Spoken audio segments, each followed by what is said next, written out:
Mesdames et messieurs, merci de nous faire confiance et bienvenue à la rubrique invité du journal qui reçoit aujourd'hui Monsieur Ludovic Kalengaï. Il est coordonnateur national du programme multisectoriel de sensibilisation et vulgarisation. À qui j'ai dit bonjour et bienvenue. Bonjour, merci et je salue tous les téléspectateurs qui nous suivent en ce moment et je vous dis aussi merci d'avoir pensé à nous au PMVS pour être l'invité de ce journal. Merci beaucoup, Monsieur Ludovic Kalengaï. Le député originaire de Massissi dans les Nord Kivu, Edouard Mongatuchu, et président du CNDP, a été jugé par la haute cour militaire pour trahison et poursuivi aussi pour association de malfaiteurs. Quelle lecture faites-vous de ces procès? D'abord, je ne voulais pas intervenir à ce sujet, mais je me suis décidé d'intervenir parce qu'on doit aller dans des faits. J'aime beaucoup que nous puissions être objectifs et on puisse aussi se questionner.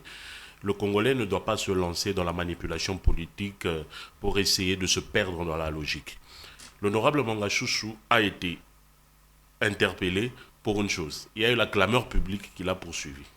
Cette clameur publique a été provoquée par un groupe armé, une milice illégale, qui aurait, selon eux, vous avez vu dans les réseaux sociaux, Ouais. filmé une concession minière où il cachait ses armes. Arrivé sur place lors de la première audience, jusqu'au moment où nous vous parlons, il n'y a aucune preuve témoignant effectivement qu'il y avait des armes dans sa concession. Qu'est-ce qu'on a eu à voir? Il n'y avait que des munitions de l'arme qui a été déclarée, dont il Ouais. a eu l'autorisation en tant que député national, qui est tout à fait normal. Et aujourd'hui, dans l'audience, on est en train de parler d'un coffre-fort, des choses pareilles. Moi, je constate automatiquement que c'est une manipulation politicienne. Et en plus, son état de santé, comme vous l'avez vu, est dégradant. Ouais. Il est malade. Il a plus de 60 ans. À plus de 60 ans, avec ce qu'il a eu à faire dans ce pays, il y a toujours des problèmes de tension et beaucoup d'autres maladies. Et je vous informe maintenant qu'il a été même transféré de la prison de Makala. Il est maintenant à Ndolo, dans une irrégularité totale. Même le directeur de la prison était étonné. Moi, je pense que la justice doit faire réellement son Son travail. travail et qu'on puisse aussi tenir compte de la demande de la liberté. Ils ont demandé même une résidence surveillée. C'est un député national, sa résidence est connue. Il ne va pas fuir, il ne va pas partir. C'est pour cela que notre voix, en tant que coordonnateur du PMVS, est que la justice puisse faire son travail en toute indépendance, mais qu'elle ne soit pas manipulée politiciennement ou encore avec d'autres faits que nous voyons dans les réseaux sociaux. Il faut rappeler que selon la loi congolaise, selon les privilèges et immunités accordés aux députés, il est autorisé à un député d'avoir une arme. Mais il faut dire que l'opinion nationale est justement partagée par rapport à cette question. Et justement, vous émettez une réflexion tout à fait intéressante autour de la discrimination des Tutsis et de l'injustice dont ils sont victimes. Mwanga Chuchu est-il un bouc émissaire aujourd'hui? D'abord, Mongachus est victime d'injustice sociale. C'est parce que c'est un rwandophone, un Tutsi, qu'on appelle les Tutsis congolais, que cette clameur publique et cette manipulation intervient. Vous savez que depuis que le M23 a commencé à conquérir les territoires, tous les Tutsis sont considérés comme des M23 et tous les Tutsis sont considérés comme des Rwandais. Alors, on ne tient pas compte de la mentalité du Congolais. Voilà la logique des choses. Lorsque le Rwanda est considéré comme un pays agresseur, quand le Congolais sait qu'il n'y a pas de Tutsis congolais, il n'y a que des Tutsis rwandais, Ok.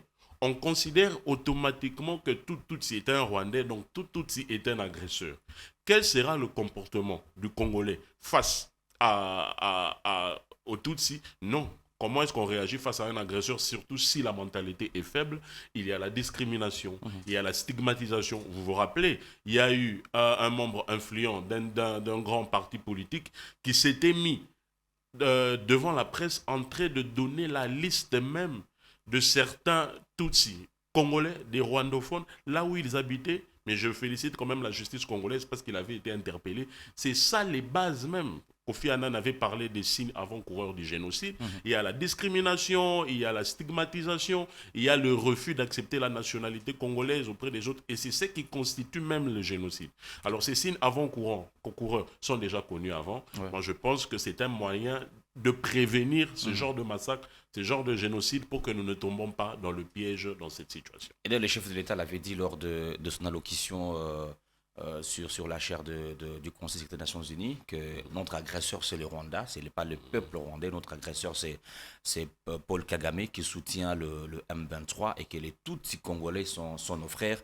nul n'est besoin de créer une quelconque discrimination au sein de la société. Et vous préconisez dans une certaine approche les dialogues entre le M23 et le gouvernement de Kinshasa pour éradiquer l'insécurité à l'Est. Exactement, nous l'avons toujours dit, parce que, allons à l'histoire. En 2009, il y a eu l'accord entre le CNDP et le gouvernement congolais. Les revendications de CNDP étaient notamment la discrimination, parce que je vous rappelle... Dont Mwenga Tchouchou est président. Oui, je vous rappelle, en 1994, lors du génocide perpétré contre les Tutsis au Rwanda, lorsque l'opération turquoise a été déclenchée par la communauté internationale, les Hutus qui ont commis le génocide au niveau du Rwanda se sont réfugiés en RDC. Quand ils sont arrivés en RDC, en violation d'abord des conditions internationales, parce qu'il faudrait les désarmer et leur envoyer à plus de 150 km. Mais nous les avons laissés là. Quand ils sont arrivés dans le Rutshuru ou dans les Massissi, ils ont trouvé une autre population similaire aux Tutsis du Rwanda. Ils ont commencé à les massacrer. Quand ils ont commencé à les massacrer, les autres devaient fuir. Les autres sont allés en Europe, les autres sont partis au Rwanda, dans des pays voisins. Et ils sont dans des camps de réfugiés. Et ceux qui sont dans des camps de réfugiés, je vous rappelle, il y a plus de 5 ans, il y avait déjà une tripartie entre l'HCR, la RDC et le Rwanda par rapport au rapatriement des réfugiés.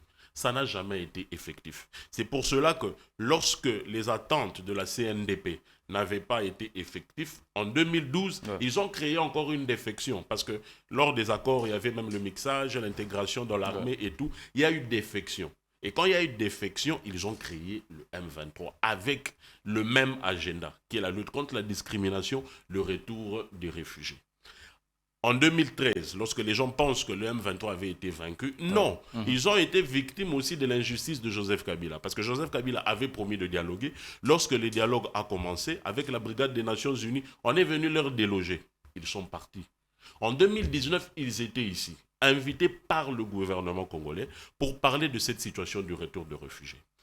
Personne ne le savait, la presse ne savait pas, ils sont venus en cachette. Et quand ils sont rentrés, ils ont pris les armes, ils ont commencé à conquérir les territoires. C'est à nous, peuple congolais, à vous aussi la presse de nous aider à pouvoir poser la question. Qu'est-ce qu'ils étaient venus faire ?